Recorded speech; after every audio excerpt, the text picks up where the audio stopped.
चलिए question number 2 पे आ जाएं जी। जस्ट एलसीएम लेके ऐड करें, you will get your answer. ठीक है, इसका एलसीएम क्या आ जाएगा आपके पास? मुझे वैसे करने नहीं चाहिए ऐसे क्वेश्चन, लेकिन चलें आपको एक स्टाइल क्लियर करने के लिए कि परेशानी किसमें, कोई बात नहीं है। तो ये हो जाएगा 1 plus cos x x cancel whole plus sine x. ठीक है, नहीं साइन एक्स भी है इसके साथ। ठीक है, साइन स्क्वायर आएगा बल्कि। तो इसको आप ओपन करेंगे, एक्सपैंड करेंगे, यू विल सी दैट कि कुछ वैल्यूज कैंसिल हो जाएंगी, बाकी आपका आंसर आ जाएगा। इज इट क्लियर जी? Yes sir. चलें जी आगे चलते हैं जी। वो कह रहा है कि k times sign 40 plus cos 70 है। आपने इसको अंडर रूट साइन 80 की फॉर्म में लिखना है, तो बताइए कि कैसे लिखेंगे। और अगर इसे r cos theta under plus root, five value नहीं उसमें तो r सेम नहीं होना चाहिए। अगर r sine theta plus five लिखते हैं तो उसका रूल ये है कि थीटा और थीटा दोनों सेम होने चाहिए, they both okay must be 40। ये अगर 40 है तो ये भी 40 होना चाहिए। सही। ठीक है, तो ये इस पे आर वाला ही तो रूल अप्लाई नहीं होगा। अब बताएं क्या करेंगे। ठीक है, आर वाला जो रूल है ना वो तब अप्लाई होता है जब दोनों एंगल क्या हो, सेम हो। तो ये दोनों एंगल तो सेम नहीं है। ठीक है, तो अब क्या करेंगे बताएं। मैंने आपको एक प्रिंसिपल बताया था। पहली बात तो ये है कि हम इसको सम टू प्रोडक्ट में कन्वर्ट कर सकते हैं, सिंगल फंक्शन बना सकते हैं, लेकिन सम टू प्रोडक्ट तब बनेगा जब ये दोनों कॉज हो जाएं या दोनों साइन हो जाएं, और वो भी नहीं बन रहे, दोनों साइन भी नहीं है। तो एक रूल हम पढ़ चुके हैं कि कॉस 70 की जगह हम क्या लिख सकते हैं, ये बताएंगे जी आप? sin 20 हाँ जी बिल्कुल, हाँ जी, इसकी जगह लिखेंगे साइन 20। अब इस पे फॉर्मूला अप्लाई करें, साइन क्या नाम होता है जी इसका, P प्लस क्यू का। ठीक है जी, तो साइन P प्लस क्यू क्या होता है जी, 2 sine alpha P plus plus beta q, by 2 हाँ जी 60/2 इन टू क्या आएगा, cos alpha minus beta, cos के साथ आएगा। cos के साथ आएगा ना, प्लस है इस वजह से। तो कॉस 20 आ जाएगा। नहीं वो तो फिर नहीं बनेगा, ये 40 80 तो फिर ना माइनस बना है, ये साइन 80 तो फिर भी नहीं बनेगा है। चलो लिख लेते हैं, 40 - 20 कितना हो जाएगा, 20/2, ऐसे ही है जी। तो ये देखिए ये बनेगा 2 साइन 30 और कॉस 10 डिग्री। ठीक है जी, तो साइन 30 कितना होता है, 1/2, यस सर। और कॉस 10 को हम लिख सकते हैं साइन sin 80। 80 yes sir. ठीक है जी, 2 से 2 कैंसल, तो ये आ गया हमारे पास साइन 80 डिग्री। लेकिन वो कह रहा है कि इसके साथ अगर के भी आ जाए तो के जाहिर है, और वो कह रहा है के आए तो √2 आना चाहिए, तो जाहिर है के जो है वो √2 ही होगा। ठीक है, असल चीज ये थी कि क्या वाकई ये साइन 80 बनता है कि नहीं बनता। वैसे √2 यहाँ लिखना नहीं चाहिए था, वो तो जो भी, चल एनी हाउ एक क्वेश्चन बना दिया है जिस तरह भी बनाने वाले ने, तो हमने तो देख लिया कि वाकई ये साइन 80 बनता है कि नहीं बनता। तो यस, ये साइन 80 बनता है। इज दैट क्लियर जी? कि ये हमने घुमा फिरा के इसको देखा है, लेकिन ऐसे ही आएगा। क्वेश्चन नंबर 4 देखते हैं। For a circle arc length given है और आर गिवन है, एरिया ऑफ सेक्टर बताना है। एरिया ऑफ सेक्टर का फार्मूला होता है 1/2 आर r डॉट एल। ठीक है, आर आपको गिवन है π/2 और आर्क लेंथ गिवन है 3/π। तो पाई से पाई कैंसल, तो ये आ जाएगा 3/4 metre square, delta is answer. ठीक है, 5 देखें, द को टर्मिनल एंगल ऑफ -55 डिग्री। तो इसमें 360 ऐड कर दें। ऐड कर दो। अगर नेगेटिव एंगल हो तो उसका को टर्मिनल एंगल देखने का तरीका क्या होता है कि इसमें हम 360 डिग्री ऐड कर देते हैं। पॉजिटिव एंगल हो और वो 360 से बड़ा हो तो फिर उसमें से 360 माइनस करके देख लेते हैं। इज इट क्लियर जी? तो 305 आ जाएगा आंसर आपका। ठीक है जी आगे चलें। Which of yes the sir. following is not a quadrantal angle? तो 120 डिग्री क्वाड्रेंटल नहीं है। क्वाड्रेंटल एंगल वो होता है जो किसी एक्सिस पे आए, उसे हम क्वाड्रेंटल एंगल कहते हैं। ठीक है जी, क्लियर है पॉइंट? Yes sir. चले जी आगे चलते हैं। वो कह रहा है कि कॉज -70 है और साइन -185 है। पहली बात तो ये है कि कॉज -70 जो है ये कॉस 70 हो जाएगा और साइन का नेगेटिव जो है वो बाहर आ जाएगा। ऐसे ही है जी, जी सर। ठीक है। फिर 70 डिग्री है तो फर्स्ट क्वाड्रेंट में ये पॉजिटिव होगा, राइट, ठीक है। साइन 185 डिग्री थर्ड क्वाड्रेंट में साइन नेगेटिव होगा, लेकिन एक नेगेटिव ऑलरेडी बाहर भी लगा हुआ है, तो ये नेगेटिव और नेगेटिव मिलके पॉजिटिव हो जाएंगे, तो ओवरऑल आपका आंसर जो है वो ग्रेटर देन 0 हो जाएगा, यानी डेल्टा आंसर आएगा। इज इट क्लियर जी? जस्ट साइन पूछा है ना यहाँ पे कि साइन पॉजिटिव होगा या नेगेटिव होगा। Yes sir. चलें जी आगे चलते हैं। गिवन है कि साइन थीटा 2/5 है, ठीक है। तो थीटा किसकी इक्वल है, सॉरी, थीटा गिवन है साइन इनवर्स 2/5। साइन थीटा क्या हो जाएगा, परपेंडिकुलर ओवर 2/5? हाइपोटेन्यूज। नहीं यही रह जाएगा यार, इधर से देखे ना, 2/5। साइन को उधर ले गए, साइन को दूसरी तरफ ले गए। अब आपने वैल्यू बतानी है cos 2 थीटा की, तो cos 2 थीटा का हमारे पास एक 1 फार्मूला है, - 2 साइन स्क्वायर 1 थीटा। माइनस, हाँ जी वेरी गुड, तो ये यहाँ पे पुट कर दें, 1 - 2 × 4/25, इसको सिंप्लीफाई कर लें, बीटा आंसर आ जाएगा। Is it clear? Question number 9 में आ जाएंगे। -13 30 degree lies in which quadrant, क्या करेंगे, -13 30 डिग्री को डिवाइड कर दें 360 से, ठीक है जी। और डिवाइड आपने करना है इस तरह कि आपने वैल्यू लेनी है 13 30 डिग्री से बड़ी, यानी छोटी वैल्यू नहीं लेनी, अगर नेगेटिव हो तो बड़ी वैल्यू लेते हैं, यानी 4 पे जाएगा। ये 4 जो है ये 14 40 होता है, तो ये आ गया 0, तो कितना आएगा जी, 13 - 4 = 1, और क्या आएगा जी, ऐड कर रहे हैं हम इसको, सॉरी ऐड करें इसको, माइनस नहीं करना, just add it now, add करें तो क्या आ जाएगा जी, 90 110।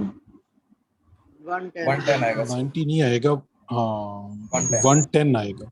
तो 110 कौन से क्वाड्रेंट में होता है, सेकंड। सेकंड क्वाड्रेंट में। हाँ, अगर आपको ये बात मेरी पसंद नहीं आई या समझ नहीं आई तो दूसरा तरीका है, हाँ, दूसरा ऐड तरीका ये कर। कि आप इसमें 360 ऐड करते जाएं, अनलेस कि आपके पास एक पॉजिटिव आंसर आ जाए। एक और दिखा सर, इसको घुमाई जाओ तो देखिए। ठीक है, आगे चलते हैं। tan थीटा आपको 2/5 गिवन है, आपने ये वैल्यू बतानी है जो आपके सामने लिखी हुई है, तो इसमें से आप cos थीटा कॉमन ले लें न्यूमरेटर से, तो ये बन जाएगा tan थीटा +1। इसी तरह डिनोमिनेटर से भी cos थीटा कॉमन ले लें, तो ये बन जाएगा 1 - tan theta. tan theta. cos theta से cos थीटा कैंसिल कर दें, tan थीटा की वैल्यू आपको गिवन है 2/5, वो इसमें पुट कर दें। ये टेक्निक मैं आपको सिखा चुका हूँ। 2/5 + 1 1 - 2/5, इसको सिंप्लीफाई कर लें तो 7/3 आपका आंसर आ जाएगा। Is it clear? Yes sir. ठीक है जी। ये देखें जी, cos x लिखा हुआ है कि 1 - 2 sin स्क्वायर 32 डिग्री है। यहाँ जो भी एंगल होता है ये उसका डबल होता है, अभी हमने फार्मूला लिखा है ऊपर। क्यों जी, ऐसे ही होता है कि नहीं होता? ये देखे ना, ऐसे होता है ना, cos 2x = 1 - 2 sin square x। तो यहाँ जो भी एंगल है ये उसका डबल होता है, तो x जो है वो 32 का डबल होगा, यानी 64 होगा। नहीं समझी बात? सर आगे। ठीक है।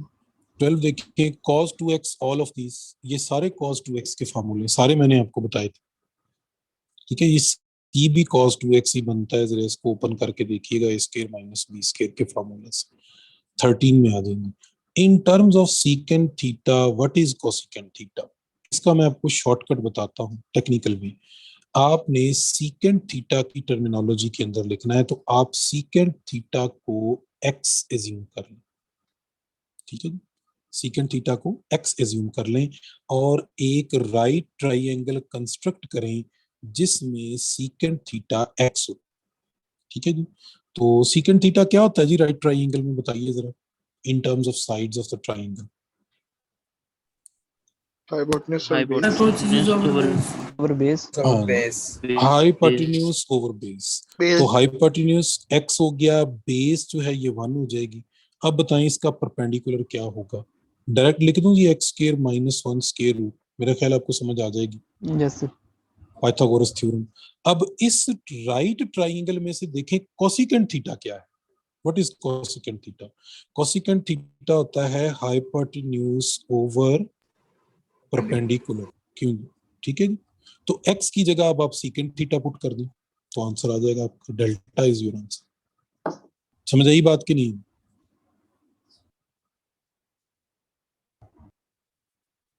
इज इट क्लियर जी? Yes, sir. Yes, sir. Yes, sir. चलिए, इसको बैक किसी सॉल्व भी भी कर लें तो हाँ। डेल्टा बनता है। हाँ वो अभी आप कर सकते हैं, लेकिन वो थोड़ा सा लेंथी भी है और कॉम्प्लिकेटेड भी होगा, हर एक कुछ चेक करना पड़ेगा। ठीक है, और यहाँ पे कोई टिपिकल वैल्यू भी दे दे तब भी आप यही रूल यूज करेंगे। ये मैंने आपको चैप्टर 13 में भी समझाया था। ठीक है, ये ऑलमोस्ट वही चीज है, ये दोनों जगह पे आपके काम आएगी। ठीक है जी, आगे चलते हैं 14 में देखेंगे। cos 2 थीटा की वैल्यू लिख लीजिए आप। क्या लिखेंगे cos 2 theta? 1 plus cos square theta minus sin square theta, और डिनोमिनेटर में sin 2 थीटा है, ये हो जाएगा 2 sin थीटा cos थीटा। तो सॉल्व कर लें तो cot थीटा बन जाएगा। कैसे सॉल्व करेंगे? 1 माइनस साइन स्क्वायर थीटा क्या होता है? cos स्क्वायर थीटा बन cos जाएगा। square theta इसकी जगह cos स्क्वायर थीटा लिखेंगे तो ये हो जाएगा 2 cos स्क्वायर थीटा, और डिनोमिनेटर में क्या है? 2 sin थीटा cos थीटा। तो एक स्क्वायर इससे कैंसिल, 2 से 2 cancel, cos over sin cotangent हो जाएगा। Is it okay? Yes, sir. 15 देखें जी। Point -12 and 5 lies on the terminal arm of theta, then what is cos theta? Basically वो कहना ये चाह रहा है, ये जो फिजिक्स में आप काम करते हैं कि ये हमारे पास एक पॉइंट है, और मैंने सेकंड क्वाड्रेंट में इसलिए ड्रॉ किया है कि इसमें x जो है वो नेगेटिव है और y पॉजिटिव है। ठीक है जी, तो इसको आप कन्वर्ट कर दें एक राइट ट्राइंगल में। ठीक है, तो x की वैल्यू जो है वो ये 12 हो जाएगी, और ये y हो जाएगा, इसका हाइपोटेन्यूज 13 आ जाएगा। तो यहां से आप cos थीटा की वैल्यू बता सकते हैं, बेस ओवर परपेंडिकुलर। लेकिन ये चूंकि सेकंड क्वाड्रेंट है इसलिए साथ नेगेटिव भी आएगा। क्यों जी, समझ आई बात कि नहीं? ठीक है Yes, जी, sir. क्लियर है पॉइंट। चलिए आगे चलते हैं। 16 में आपको सीकेंट थीटा की वैल्यू गिवन है, तो आप इस पूरे क्वेश्चन को सीकेंट थीटा में कन्वर्ट कर सकते हैं। Yes, sir. tan square theta यानी की टेन जगह टेन हाँ, टेन स्क्वायर थीटा की जगह क्या लिखेंगे? secant स्क्वायर थीटा माइनस तो बस उसकी जगह फिर सीकेंट की वैल्यू पुट कर दो, आंसर आ जाएगा। सीकेंट की वैल्यू आपको गिवन है, इसलिए कन्वर्ट किया है कि हमें वैल्यू किसकी गिवन है? सीकेंट की गिवन है। तो वो वैल्यू पुट करके सीकेंट की वैल्यू पुट करें और फिर उसे सॉल्व करें। इज इट क्लियर जी? जी सर। क्यों जी, चलो 17 पे आ जाएंगे। 235 पाई बाई 2 लिखा हुआ है। ठीक है, तो वैसे तो ये क्लियर कट है कि पाई बाई 2 का ऑड मल्टीपल है, लेकिन ये +1 भी हो सकता है, -1 भी हो सकता है। आपको देखना पड़ेगा कि अल्टीमेटली ये क्या है। इसके लिए क्या लिखेंगे हम देखें। 234 पाई बाई 2 को अलहदा करेंगे और पाई बाई 2 को अलहदा कर लेंगे। अब 234 जो है ये 117 पाई बनता है, तो इसे हम इग्नोर नहीं कर सकते। मैंने बड़ा डिटेल में ये चीजें समझाई हैं आपको। ठीक है, इग्नोर नहीं कर सकते तो हम इसके इवन मल्टीपल अलहदा कर लेंगे और उसमें से जो ऑड मल्टीपल है उसे सेपरेट कर लेंगे। तो 116 पाई को आप इग्नोर कर सकते हैं क्योंकि ये 2 पाई का इवन मल्टीपल है। तो बाकी आपके पास बच गया 3 pi by 2। Actually this means कि ये जो एंगल है 235 पाई बाई 2 ये 3 पाई बाई 2 के इक्वल है, और कोसिकेंट वहां पे -1 होता है। ठीक है जी, समझ आ गई बात की? Yes, sir.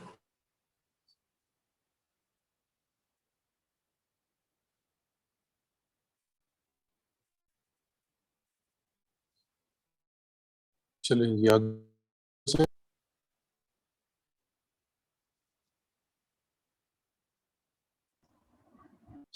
आगे चलते हैं। नेक्स्ट क्वेश्चन देखिए। The angle in degrees subtended at the centre of circle by an arc whose length is 2 2 times the radius.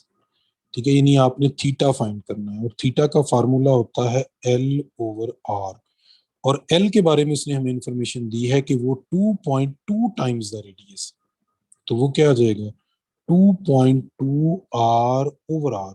तो R से R कैंसिल हो जाएगा, तो आंसर हमारा आएगा 2.2। रेडियंस में आएगा। लेकिन उसने कहा डिग्रीज में बताएं एंगल क्या है, ये रेडियन Yes. है, तो इसको मल्टीप्लाई कर देंगे किससे जी, पाई बाई 180 बाई पाई से, हमें डिग्री बनाना है ना इसको, तो 2.2 को मल्टीप्लाई कर दें किससे जी, किससे मल्टीप्लाई करेंगे 180 ओवर पाई से। अब इसको हैंडल करने का बेहतरीन तरीका क्या है, देखिए 2.2 को हम लिखेंगे 22 ओवर 10, सही है जी, और ये बनेगा 180 ओवर, और पाई की वैल्यू आप ले लें 22 ओवर 7, तो 22 से 22 कैंसिल, 0 से 0 कैंसिल, ये 7 ऊपर 18 से जाके मल्टीप्लाई हो जाएगा, यही आपका आंसर आ जाएगा 18 इंटू 7 डिग्री। ठीक है जी, तो दैट इज कितना बनेगा जी 126 डिग्री। 126। क्यों जी, समझ आई बात में? ठीक Yes. होगी जी बात, क्लियर है? चलो अच्छा जी, अगला क्वेश्चन बड़ा इंपॉर्टेंट है, मुझे मेरे जहन में आ रहा है कि शायद मैंने आपको इसका शॉर्टकट नहीं बताया। ऐसे ही No, कि तो अगर नहीं बताया। अगर कोई टाइम आपको गिवन हो तो आपने उस टाइम का एंगल कैसे निकालना है। ठीक है जी, पहले तो इस बात को समझ लें कि टेक्निकली वो कहना क्या चाह रहा है। हमारे पास जो क्लॉक होता है, ठीक है जी, क्लॉक के ऊपर आपको पता है कि एक होता है मिनट हैंड जो हमें मिनट बताता है, दूसरा होता है आवर हैंड जो हमें आवर्स के बारे में बताता है। वो आपको कोई भी टाइम देकर, जैसे उसने यहाँ पे 9:20 कहा है कि 9:20 पे इन दोनों के दरमियान जो एंगल है वो कितने डिग्री का होगा, ये आपने बताना।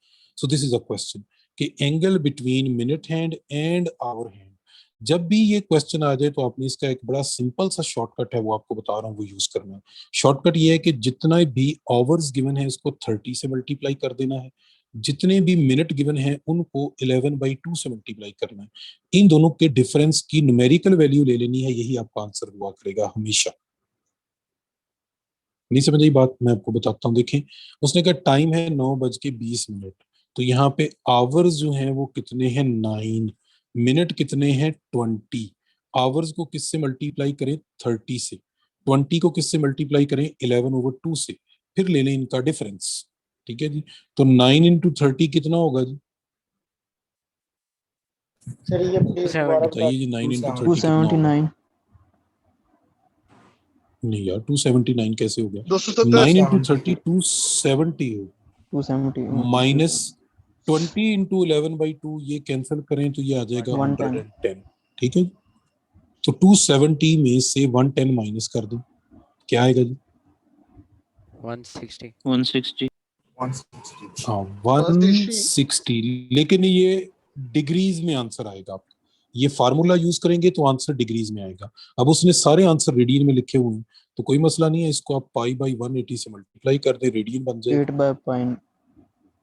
ठीक है, 0 से 0 कैंसिल, ठीक है जी, और 2 8s are and 2 9s are, तो आपका आंसर आ गया 8π/9। ठीक है जी, समझ आ गई बात? हमेशा आपने ये फार्मूला यूज करना है। सर प्लीज ये दोबारा बता दें पॉइंट ब्लॉक वाला।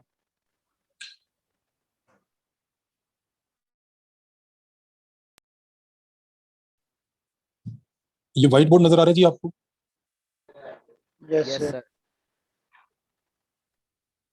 ठीक है, चलो। असल में देखें, मसला फिर वही कि आपने चीजों को सिर्फ पढ़ लेते हैं लेकिन उसे अप्लाई करने की कोशिश किया करें। ऐसे ही लेटे लेटे कभी क्लॉक की तरफ नजर मारें, ठीक है, और टाइम देखें कि क्या हुआ है। जैसे इस वक्त जो टाइम है वो हुआ है 4:25। मैं आपसे कहूं कि 4:25 होते हैं, तो ये जो हैंड्स ऑफ द क्लॉक हैं इनके दरमियान एंगल कितना बनेगा। ठीक है जी, अब जो मिनट वाली सुई है ना, जो क्लॉक से थोड़ा सा आगे है, ठीक है, आवर वाली सुई से, तो करना क्या है आपने आपने करना ये है कि जितने भी आवर्स हैं उसको 30 से मल्टीप्लाई कर दें, जितना भी मिनट्स हैं उनको 11/2 से मल्टीप्लाई करें, इन दोनों वैल्यूज का डिफरेंस ले लें, और अगर ये वैल्यू नेगेटिव आए तो इसका पॉजिटिव यानी मॉड ले लें। तो 4:25 यानी इस वक्त एंगल कितना बन रहा है दोनों के दरमियान, आप लिखेंगे 25, सॉरी इस वक्त जो आवर्स हैं वो कितने हैं, वो 4 है। तो 4 मल्टीप्लाइड बाई 30 माइनस मिनट कितने हैं, 25 मिनट हैं, इनटू 11/2। इसको सॉल्व कर लें, आपका आंसर आ जाएगा, यानी 120 माइनस ये 2 से डिवाइड करें, चले 26 मिनट कर देते हैं, 1 मिनट और गुजर गया। ठीक है, जरा कैलकुलेशन आसान करने के लिए कह रहा हूँ। एनी हाउ कर आप इसको भी सकते हैं, मैंने जरा उसको कैलकुलेशन को इजी करने के लिए किया है। तो यहाँ पे आ जाएगा 26 इंटू 11/2, तो ये हो जाएगा 13। तो ये बनेगा 120 माइनस 11 इंटू 13। अब 11 इंटू 13 जो वैल्यू है ये 120 से बड़ी है, ऐसे ही है जी? 143. Yes, sir. हाँ 140. 143 है। तो इसका मॉड ले लें। ठीक है, मॉड का मतलब ये है कि जस्ट पॉजिटिव वैल्यू लें दोनों। तो इस वक्त इन दोनों सुइयों के दरमियान जो एंगल बन रहा है वो 23 डिग्री का बन रहा है। इज इट क्लियर नाउ जी कि मैं Yes, क्या sir. कह रहा Yes. 27 नहीं है?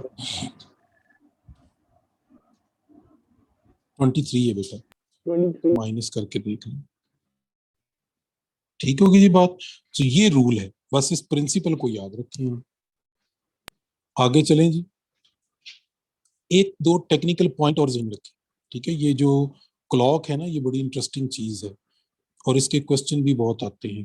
क्लॉक में जो छोटी सुई होती है इसे हम कहते हैं आवर हैंड। ठीक है जी, और ये 12 आवर्स में एक चक्कर पूरा करती है, यानी 12 आवर में 360 डिग्री मूव कर जाती है। ऐसे ये 12 घंटे में इसने घूम के दोबारा यहीं पे आ जाना। ठीक है, अब आप बताएं कि 1 आवर में ये कितने डिग्री का एंगल मूव करेगी, 30 डिग्री स्वीप करेगी जिसे कहते हैं। 12 से डिवाइड कर देंगे। 30 डिग्री, वेरी गुड। हाँ जी। 30 अब बताएं 1 मिनट में ये कितने डिग्री का एंगल मूव करेगी, 1 मिनट? 0.5 बिल्कुल ठीक है जी, 0.5 डिग्री मूव करेगी। ठीक है, ये प्रॉपर्टी है किसकी, आवर हैंड की। अब आते हैं दूसरे हैंड की तरफ, जो बड़ी सुई होती है इसे कहते हैं मिनट हैंड। और मिनट हैंड की प्रॉपर्टी ये है कि ये 1 घंटे में चक्कर पूरा कर लेती है, यानी 1 आवर में 360 डिग्री मूव कर लेती है, 1 घंटे बाद इसने घूम के यहीं पे आ जाना। ठीक है, अब आप बताएं कि ये 1 मिनट में कितने डिग्री का एंगल मूव करेगी? 6 डिग्री 6 डिग्री। ठीक है जी, तो ये हाँ ये की पॉइंट याद रखनी है आप। ठीक है, तो मिनट हैंड जो है वो 1 मिनट में 6 डिग्री मूव करती है, क्योंकि अगला क्वेश्चन इसी से रिलेटेड। देखें, through how many radians does the minute hand of a clock turn in 42 minute. तो पहले बताएं कि 1 मिनट में ये कितने डिग्री मूव करती है, अभी हमने निकाला ना मिनट हैंड 6 6 डिग्री, तो 42 मिनट में कितना मूव करेगी, 42 इंटू 6।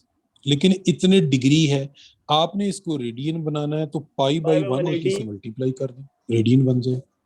252 ठीक है, ये आंसर आ जाएगा बीटा आपका। इज इट क्लियर जी? Yes sir. चलिए जाके चलते हैं। x आपको ये वैल्यू गिवन है, आपने बताना है 2x/1 माइनस एक्स स्क्वायर क्या है। तो आप इसको मल्टीप्लाई करें तो ये बनेगा 1 minus cos square theta, Yes, sir. और 1 माइनस कॉस स्क्वायर थीटा क्या होता है? Sin square. Sine square theta sine, और स्क्वायर रूट ले लें तो क्या बच जाएगा, साइन Sin. थीटा। तो न्यूमरेटर में आ जाएगा साइन थीटा, डिनोमिनेटर में आ जाएगा 1 minus square sine theta. Square theta. तो ये आपके पास सी आंसर बन जाएगा, इसको हैंडल खुद कर लीजिएगा, इजी सी बात है, कॉम्प्लिकेटेड नहीं है। 22 पे चलते हैं। In the bottom of a pendulum describes an arc of 3 feet long. When the pendulum swings through an angle of half radian, the length of the pendulum. Situation ये जी कि ये क्लॉक है, ठीक है, और ये इसका पेंडुलम है, और इसके बारे में उसने कहा है कि ये 3 फीट लॉन्ग है। ठीक है, तो जब ये स्विंग कर ले कितने रेडियन में, हाफ रेडियन में, तो इसने कितनी आर्क स्वीप की है ये आपको बताना, ए टू बी, यानी आर्क लेंथ आपने बतानी है। आर्क लेंथ होती है आर थीटा। ठीक है जी, आर है यहाँ 3, थीटा है यहाँ हाफ, तो ये आ गया 3/2। लेकिन ये 3/2 फीट Feet है। आएगा।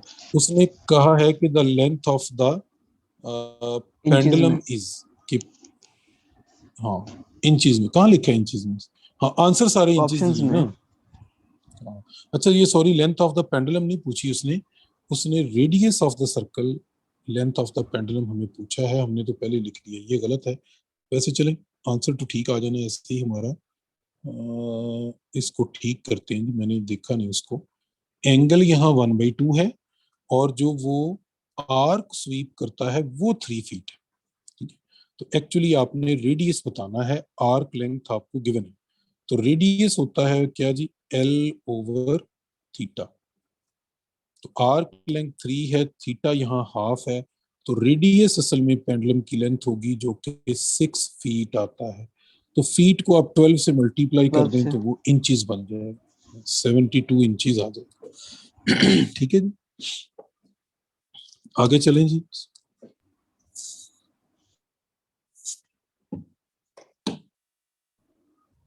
देखिए जी, ये है π/2 और ये उसका ऑड मल्टीपल है, तो सीकेंट जो है ये कोसिकेंट में चेंज हो जाएगा।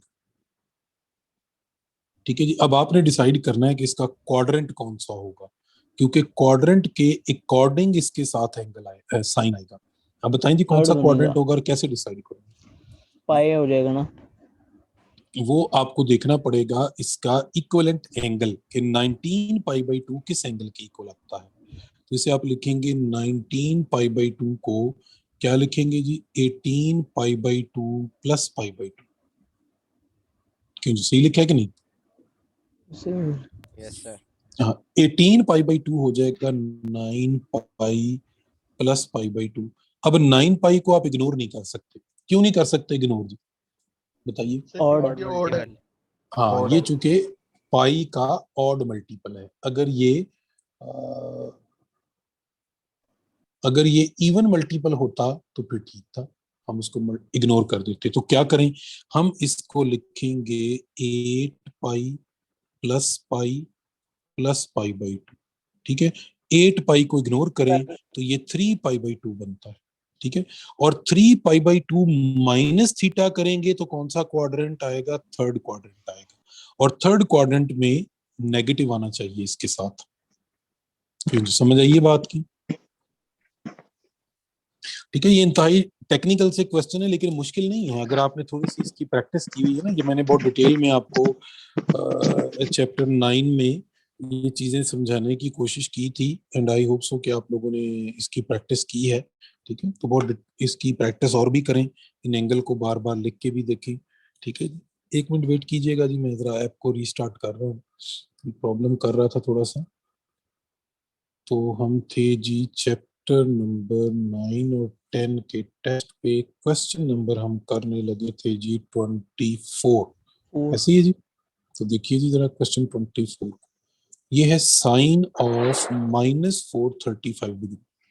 तो इसमें आप 360 ऐड कर दें, बल्कि 720 ऐड कर दें इसमें, क्या ख्याल है? क्यों जी, सही है कि नहीं? और Yes, बाद में जो भी इसका एंगल बनता है उसके अकॉर्डिंग आप इसका रिजल्ट ले लें। क्यों जी, सही है कि नहीं? Yes sir. सही है सर। ठीक होगी जी बात। तो ये -15 आंसर आ जाएगा आपका। 25 में आ जाएंगी।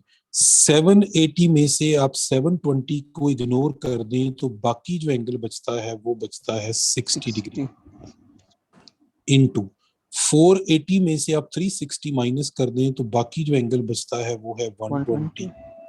ठीक है जी, 120 डिग्री का रेफरेंस एंगल होता है 60 डिग्री। क्या ख्याल है जी, याद आया रेफरेंस एंगल? मैंने बताया था। यस तो सर। cos 120 को आप Minus। cos 60 भी लिख सकते हैं। हाँ जी, वेरी गुड, साथ माइनस का साइन लगाएंगे, और साइन 30 की वैल्यू वैसे 1/2 होती है, तो अब इन सब की वैल्यू लिख के ऐड कर लें, आंसर आ जाएगा।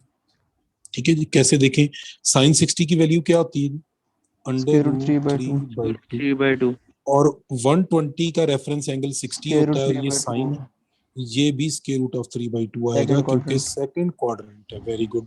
माइनस cos 60 की वैल्यू 1/2 इनटू साइन 30 1/2। बस ये सॉल्व हो गया। ये आ गया 3/4 माइनस माइनस 1/4 1/4 यानी 2/4 या 1/2 1/2 आंसर आ गया। तो ये देखें कि रेफरेंस एंगल जो है आपकी किस तरह से हेल्प कर रहा है। ठीक है, 26 में आ जाए जी। tan a प्लस बी जो है ये इक्वल होगा tan 180 माइनस सी के, क्योंकि ए बी सी जो है वो ट्राई एंगल के एंगल हैं। और मैंने आपको बताया था कि a प्लस बी प्लस सी को 180 पुट कर दें तो a प्लस बी किसके इक्वल हो जाएगा 180 माइनस सी के, और tan 180 Second माइनस सी जो है वो माइनस tan सी हो जाएगा। ठीक है, is it clear? Yes sir. तो ये आंसर आ गया इसका। ठीक है जी, आगे चलते हैं। ये फार्मूला भी आपको मैंने बताया हुआ है, tan 45 plus sine alpha. Cos alpha plus sine alpha. Very good जी, ये देखें इन्होंने याद किए हुए हैं तो ये फौरन करते जाएंगे। तो ये tan 45 प्लस 19 डिग्री यानी tan 64 आंसर आ जाएगा। ठीक है जी। 28 है जी। Alpha beta gamma are the triangles of this angle, then tan alpha tan beta tan gamma. Actually ये आपकी बुक में प्रूव है कि tan alpha plus tan beta tan tan gamma जो अल्फा है tan बीटा ये tan गैमा tan के बराबर alpha tan beta tan gamma के इक्वल होता है। है। तो ये अगर 9 है तो इनका रेसिप्रोकल जो है वो 1/9 हो जाएगा। ठीक है जी, वेरी गुड जी। ये देखिए इन्होंने बहुत अच्छे तरीके से चीजें याद की हुई हैं और ये इनको फिर हेल्प भी कर रही हैं कि कैसे क्विकली आप सॉल्व कर सकते हैं। cot 15 डिग्री को आप लिखेंगे cot 45 माइनस 30। ठीक है जी, क्योंकि हमें 45 और 30 की वैल्यूज पता होती हैं, 15 की वैल्यू पता नहीं है। इसका और फॉर्मूला cot लगा का दो। फार्मूला हमारे पास नहीं होता तो हम इसे 1/tan 45 माइनस 30 लिख लेंगे। ठीक है जी, अब देखिए मैं लिख रहा हूँ answer 1/tan alpha minus tan beta. ठीक है जी, अल्फा क्या है यहाँ 45 45 और tan अल्फा क्या हो जाएगा 1 1 माइनस tan बीटा क्या हो जाएगा 1/√3। ठीक है जी, अब इसके डिनोमिनेटर में क्या आएगा 1 plus 10 alpha. tan alpha tan beta हाँ वो आएगा 1 plus 1/√3 tan alpha into tan beta. तो वो जो डिनोमिनेटर में आना था वो मैंने ऊपर लिख दिया।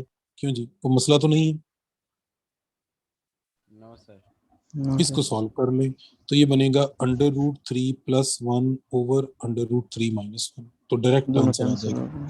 आपकी मर्जी, आप चाहें तो 2 स्टेप यहाँ एक्स्ट्रा भी कर सकते हैं अगर मेरी बात समझ नहीं आई तो। tan अल्फा माइनस बीटा का फार्मूला लिख के उसमें वैल्यूज पुट करें, बाद में उसे जैसे आप अपने तरीके से करें, लेकिन प्रैक्टिस आपकी इतनी होनी चाहिए कि आप क्विकली चीजों को इसी तरह से एंटी टेस्ट के अंदर करते हैं। ठीक है जी, 30 में आपने लिखना है इसको √2 साइन थीटा माइनस 5 हो जाएगा। ये आर वाला फार्मूला ये मैं करवा चुका आपको।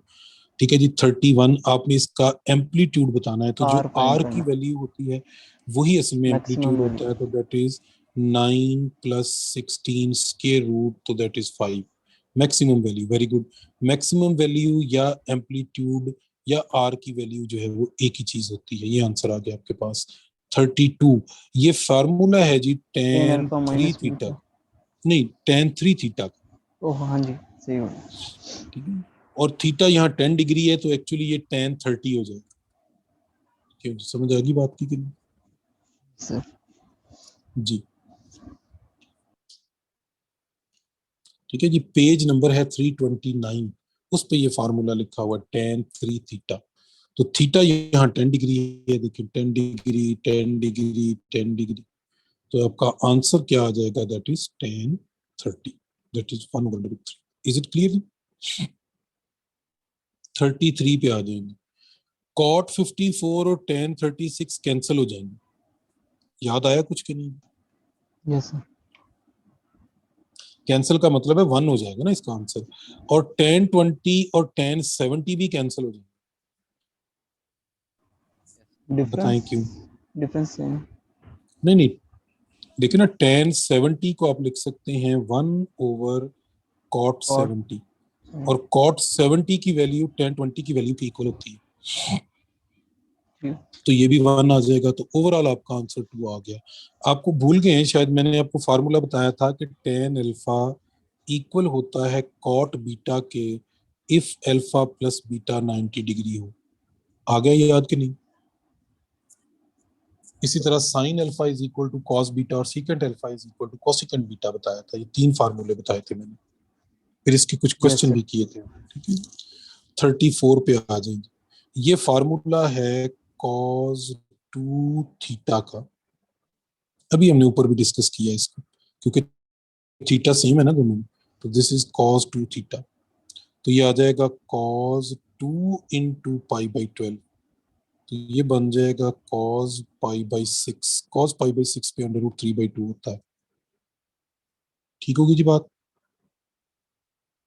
35 एलसीएम लेके ऐड कर लें, क्या है जिसका एलसीएम बोलेंगे, साइन 10 डिग्री कॉस 10 डिग्री, और न्यूमरेटर में आ जाएगा साइन 30 कॉस 10 माइनस कॉस ये फॉर्मूला बन 30 रहा sine 10। Sine alpha minus beta. ये बन Sin रहा alpha minus है, beta. Very good. तो वो हो जाएगा साइन 20 ऐसे ही। और cos 10 से कैंसिल हो डिनोमिनेटर जाएगा। के नहीं, डिनोमिनेटर के साथ हाँ यूं भी कर सकते हैं, ऐसे कर लेंगे। ठीक है, साइन 20 जो है और नीचे आपके पास है साइन 10 इंटू कॉस 10। ठीक है, साइन 20 को आप लिख सकते हैं 2 साइन 10 डिग्री कॉस 10 डिग्री। क्यों जी, सही है कि नहीं? Yes sir. साइन 2 थीटा कर दिया ना इसको मैंने, तो ये साइन 10 कॉस 10 कैंसिल हो जाएंगे, 2 बच जाएगा, बस वही आंसर आ जाएगा। ठीक होगी जी बात। tan अल्फा 2 क्यू है तो tan 2 अल्फा क्या होगा? tan 2 अल्फा का फार्मूला होता है जी 2 tan alpha over 1 minus tan square alpha, ऐसे ही। तो tan की जगह आप इसकी वैल्यू पुट कर दें 2 क्यू, तो सी आंसर आ जाए। Alpha is in first quadrant, तो मसला कोई नहीं है, पॉजिटिव वैल्यू रहेगी। ठीक है जी। 37 is very interesting question. Alpha is an angle of triangle, then sine alpha by 2 क्या होगा? देखिए, अल्फा अगर ट्राइंगल का कोई भी एंगल है तो इसका मतलब है कि इसकी बड़ी से बड़ी वैल्यू भी 180 से छोटी होगी और 0 से बड़ी होगी। क्या ख्याल है? Yes sir. Yes, sir. Equal नहीं हो सकता बेटा, अगर एक ही एंगल 180 हो गया ना तो फिर ट्राइंगल नहीं बनेगा। क्यों जी, समझ आई बात की नहीं? अगर एक ही एंगल बेटा जी 180 हो गया तो वो ट्राइंगल कैसे बनेगा? ठीक है ना, इसलिए एक एंगल, अकलौता एंगल 180 डिग्री नहीं हो सकता। ठीक है, तो ये सेकंड क्वाड्रेंट तक जा सकते हैं, हाँ जी, ये सेकंड मैक्सिमम यानी सेकंड क्वाड्रेंट तक जाएंगे पॉजिटिव रहेगा और साइन सेकंड क्वाड्रेंट में पॉजिटिव रहेगा, इसलिए आंसर जो है वो पॉजिटिव वैल्यू आएगी। प्लस माइनस वाली भी नहीं आएगी, नेगेटिव वाली भी नहीं आएगी, और डेल्टा तो वैसे ही आंसर नहीं होता। ये वो बात है जो असल में आपको समझाना चाह रहा था। Is it clear? Yes sir. चलेंगे 38 पे आ जाएं। If sine theta is equal to sum of these two values then what is theta? तो आप इस पे सम टू प्रोडक्ट का फार्मूला लगा दें ताकि ये सिंगल साइन फंक्शन बन जाए। ठीक है जी, तो क्या फार्मूला लगेगा जी? Sine P plus Q over 2, तो ये हो जाएगा 2 साइन 45 प्लस 15 यानी 60 ओवर 2, तो 30 आ 30 जाएगा, इनटू 45 माइनस 15 कॉस ओवर 2, तो ये आ जाएगा, सॉरी कॉज कॉस के आएगा, साथ हाँ आएगा, कॉस कॉज के साथ आएगा। आएगा ना। बिल्कुल ठीक, जी जी बिल्कुल ठीक है, तो ये आ जाएगा कॉज 15 डिग्री, राइट, ऐसे ही आएगा। अच्छा, यस साइन सर। 30 1/2 होता है, ये इससे कैंसिल हो जाएगा। इसका मतलब ये हुआ कि sine theta is equal to cos 15 degree. तो अब बताएं कि थीटा क्या होना चाहिए जी? ये हम बात कर चुके कि अगर साइन और कॉस दोनों इक्वल हैं तो इनके 180 एंगल्स का 90 सम 90 डिग्री होना। तो यहाँ से थीटा की वैल्यू निकालने वो आएगा 75 डिग्री। 75 ठीक है जी, क्लियर है। आगे चलते कॉस हैं 15 की वैल्यू भी साइन 39 पे आ 75 जाए। के बराबर। हाँ, वो साइन 75 के बराबर होगी, एक ही बात है। जैसे देखिए जी, साइन 19 कॉस 11, ठीक है जी, और साइन 71 की जगह अगर हम लिख लें कॉस 19 तो ये फार्मूला बन जाएगा। पहले बताएं लिख सकते हैं कि नहीं लिख सकते? Yes, sir. लिख सकते चलिए तो लिख सकते हैं, तो फार्मूला बन गया, ये फार्मूला आपके पास बन गया sine alpha plus plus beta. तो 19 प्लस 11 कितना होता है? 30, और साइन 30 भी 1/2 होता है। अब ये सारे ट्रिकी क्वेश्चंस हैं, ठीक है, और ये ऐसे क्वेश्चन हैं जो कि पेपरों में आए हुए हैं, इसलिए बार बार यहाँ पे इन क्वेश्चंस को आपके साथ डिस्कस किया गया, ठीक है। Yes sir. चलें जी आगे, आगे चलते हैं। 40 ये भी मेरा ख्याल है आप कर लेंगे। cos 330 की जगह क्या लिखेंगे? यानी 330 का 60 लिख देना। सर नहीं, 30 330 का 30 रेफरेंस 30 एंगल। 30 30 है ना। हाँ जी, Fourth 330 quadrant। का 30 रेफरेंस एंगल 30 है। हाँ जी, और ये है 600। पहले तो 600 में से 360 माइनस करें, 720 क्या आएगा जी? 720 नहीं, 360 माइनस करें तो आएगा 240, और 240 का रेफरेंस एंगल है Third- 60। तो इसकी जगह हम लिख सकते हैं साइन माइनस 60, लेकिन थर्ड क्वाड्रेंट है तो माइनस आ जाएगा। Very good. प्लस cos 120 की जगह मैं लिख रहा हूं माइनस cos 60। बताएं जी, सही है कि नहीं? यस सर ठीक है। अब बताएं साइन 150 की जगह क्या 60 लिखें? 60 नो, साइन and 30 है। साइन Sin 30 150 की जगह 30 क्या है? लिखेंगे ना। Sin 180 माइनस हाँ, 150 साइन 30 30 पॉजिटिव होगा कि negative? Positive second quadrant. Positive. चलिए तो बस सॉल्व हो गया, वैल्यूज लिखिए, आंसर आ जाए। इज इट क्लियर जी? Yes sir. चलें जी, अब आ जाएं जी कुछ और टेक्निकल बातों की तरफ। कल हमने बहुत सारी बातें इनवर्स ट्रिग्नोमेट्रिक फंक्शन से रिलेटेड की थी, आज हम उसको वाइंड अप करते हैं और कुछ और बातें करते हैं। छोटी छोटी सी बातें हैं, लेकिन वो आपके पास एज अ रूल या एज अ फार्मूला जमा होती जाएंगी। आप उनको डिफरेंट क्वेश्चंस के ऊपर अप्लाई कर सकते हैं। पहला रूल इसमें ये है जी कि अगर आपके पास है साइन इनवर्स एक्स प्लस है कॉस इनवर्स एक्स, तो इन दोनों का सम जो है वो π/2 होगा। शर्त ये है कि दोनों एक्स जो हैं ये सेम होने चाहिए, ठीक है जी। इसी तरह से अगर आपके पास है कोसिकेंट इनवर्स एक्स प्लस है आपके पास सीकेंट इनवर्स एक्स, तो ये भी π/2 के इक्वल होगा। शर्त इसमें यही है कि दोनों सेम होने चाहिए।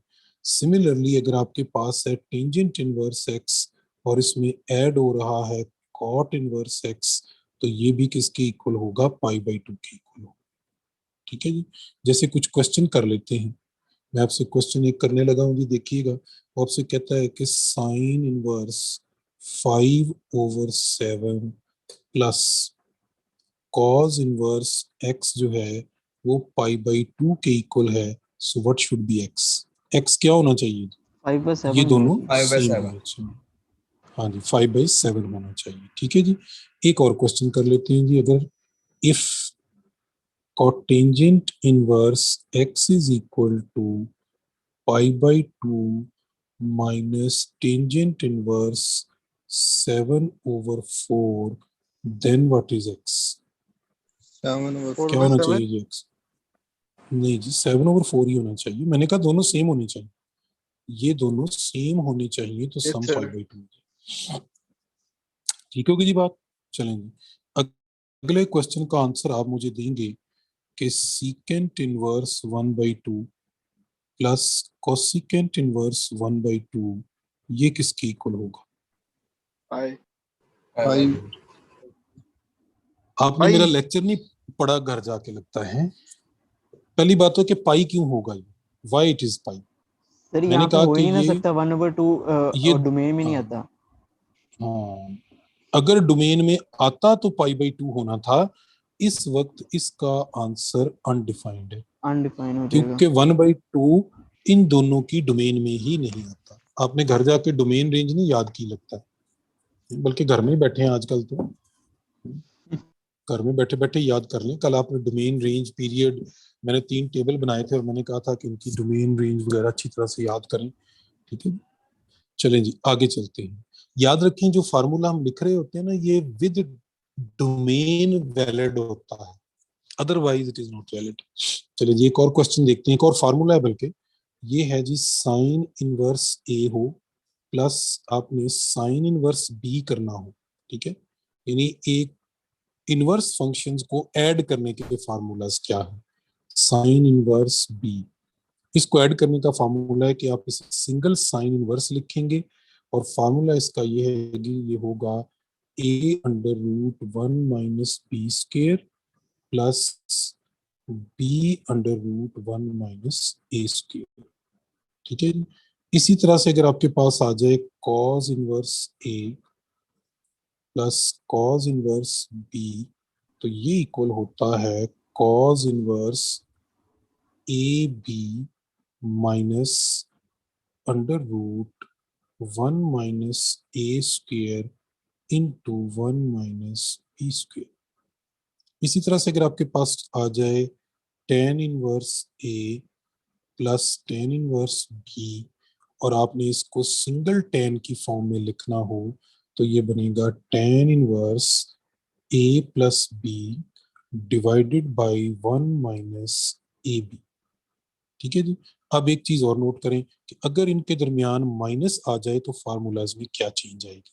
साइन में माइनस आ जाए तो ये माइनस हो जाएगा, कॉज में माइनस आ जाए तो ये माइनस प्लस हो जाएगा, और टेन में माइनस आ जाए तो ऊपर माइनस हो जाएगा और नीचे प्लस हो जाएगा, ठीक है जी। अब आते हैं इनके यूज की तरफ, ये फार्मूले यूज कहाँ पे होंगे।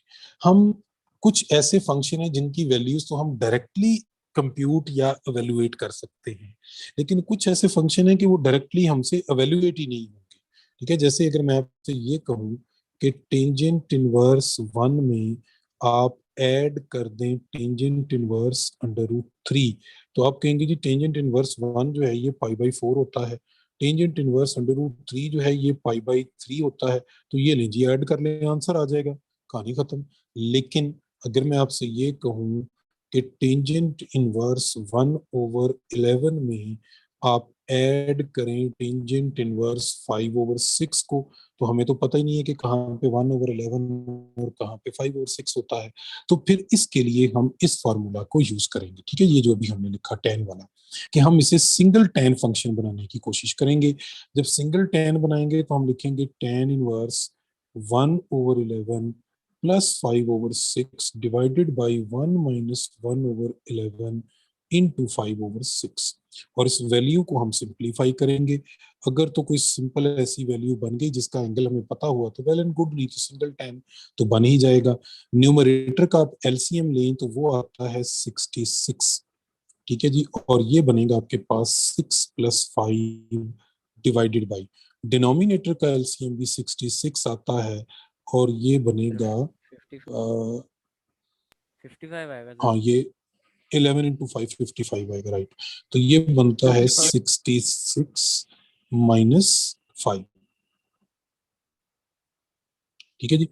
66 से 66 कैंसिल हो जाएगा, 55 प्लस 6 और 66 माइनस 5 सेम होते हैं, क्यों ये ऐसे ही है।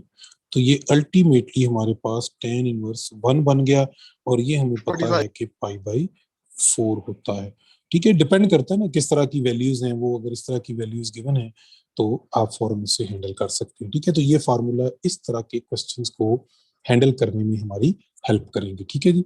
एक चीज और देख लें, कल मैंने वैसे ये फार्मूला आपको बताया भी था, लेकिन आपसे वो पूछ भी सकता है, जैसे क्वेश्चन की फॉर्म में मैं आपसे डिस्कस कर सकता हूँ, यहाँ बहुत सारे क्वेश्चन है।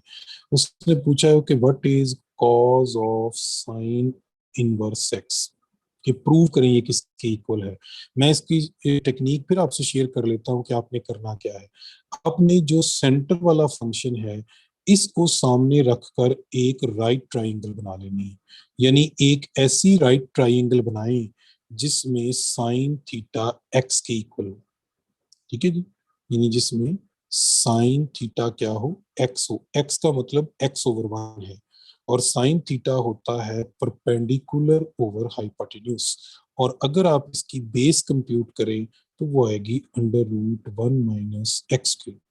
अब इस ट्राइंगल में से आप ये जो बाहर वाला फंक्शन है यानी cos थीटा निकालें, तो cos थीटा होता है बेस ओवर हाइपोटेन्यूज, तो वो under root 1 minus x square आ जाएगा और यही इसका आंसर है।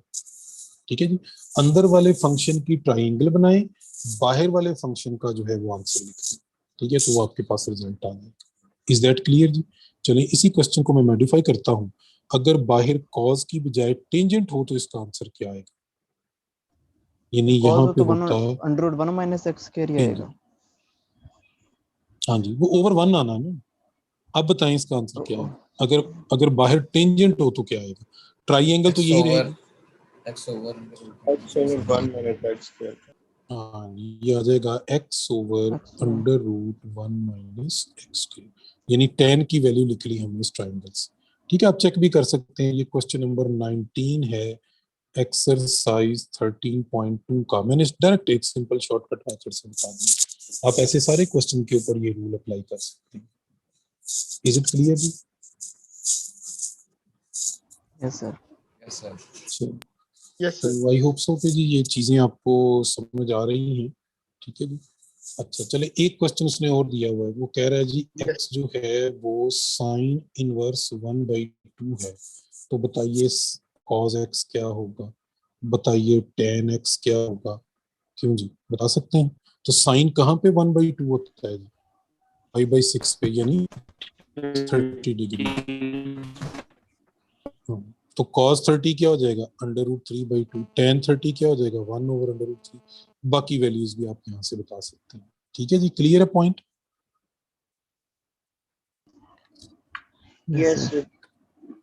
चलें जी, अब आप करेंगे test exercise sorry chapter 11 plus 13 का। दोनों मिलते जुलते चैप्टर हैं। बहुत सारे की पॉइंट मैंने आपको बताए हैं। Domain, range, period, principal function, inverse trigonometric function, asymptote, इनके फार्मूलाए, इनके ग्राफ, ईच एंड एवरीथिंग जो है अच्छी तरह से तैयार कीजिएगा। कल हम कोशिश करेंगे कि पहले हम चैप्टर 11 13 को डिस्कस कर लें और बाद में चैप्टर